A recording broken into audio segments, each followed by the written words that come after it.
भगवान बुद्ध की यह 3 कहानी आपको कुछ नया सीख देगी। एक, परिश्रम और धैर्य। एक बार भगवान बुद्ध अपने अनुयायियों के साथ किसी गांव में उपदेश देने जा रहे थे। उस गांव से पूर्व ही मार्ग में उन लोगों को जगह जगह बहुत सारे गड्ढे खुदे हुए मिले। बुद्ध के एक शिष्य ने उन गड्ढों को देखकर जिज्ञासा प्रकट की, आखिर इस तरह गड्ढे का खुदे होने का तात्पर्य क्या है? बुद्ध बोले, पानी की तलाश में किसी व्यक्ति ने इतने गड्ढे खोदे हैं। यदि वह धैर्यपूर्वक एक ही स्थान पर गड्ढे खोदता तो उसे पानी अवश्य मिल जाता, पर वह थोड़ी देर गड्ढा खोदता और पानी न मिलने पर दूसरा गड्ढा खोदना शुरू कर देता। व्यक्ति को परिश्रम करने के साथ धैर्य भी रखना चाहिए। कहानी 2, अमृत की खेती।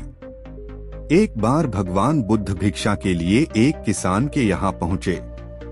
तथागत को भिक्षा के लिए आया देखकर किसान उपेक्षा से बोला, श्रमण, मैं हल जोतता हूँ और तब खाता हूँ। तुम्हें भी हल जोतना और बीज बोना चाहिए और तब खाना खाना चाहिए। बुद्ध ने कहा, महाराज, मैं भी खेती ही करता हूँ। इस पर किसान को जिज्ञासा हुई और वह बोला, मैं न तो तुम्हारे पास हल देखता हूँ, न बैल और न ही खेती का स्थल। तब आप कैसे कहते हैं कि आप भी खेती ही करते हो? आप कृपया अपनी खेती के संबंध में समझाइए। बुद्ध ने कहा, महाराज, मेरे पास श्रद्धा का बीज, तपस्या रूपी वर्षा और प्रजा रूपी जोत और हल है।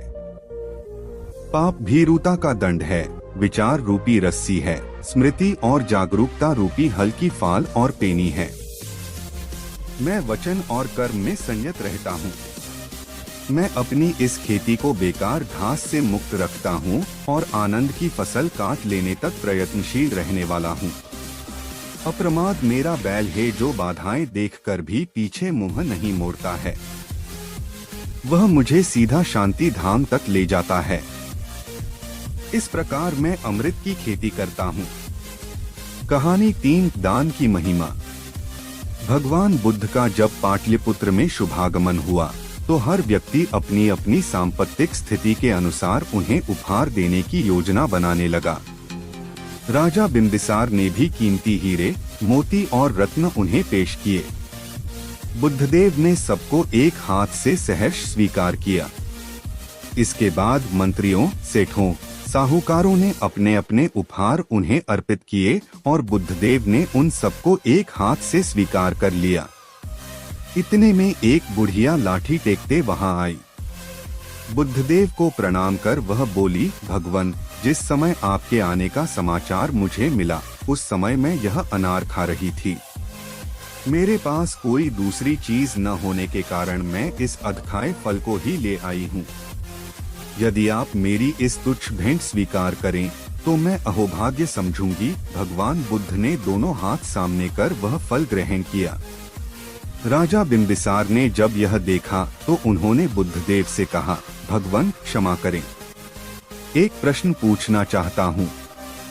हम सबने आपको कीमती और बड़े बड़े उपहार दिए जिन्हें आपने एक हाथ से ग्रहण किया, लेकिन इस बुढ़िया द्वारा दिए गए छोटे एवं जूठे फल को आपने दोनों हाथों से ग्रहण किया, ऐसा क्यों? यह सुन बुद्धदेव मुस्कुराए और बोले, राजन, आप सबने अवश्य बहुमूल्य उपहार दिए हैं, किंतु यह सब आपकी संपत्ति का 10वां हिस्सा भी नहीं है। आपने यह दान दीनों और गरीबों की भलाई के लिए नहीं किया है, इसलिए आपका यह दान सात्विक दान की श्रेणी में नहीं आ सकता। इसके विपरीत इस बुढ़िया ने अपने मुंह का कौर ही मुझे दे डाला है। भले ही यह बुढ़िया निर्धन है, लेकिन इसे संपत्ति की कोई लालसा नहीं है। यही कारण है कि इसका दान मैंने खुले हृदय से दोनों हाथों से स्वीकार किया है।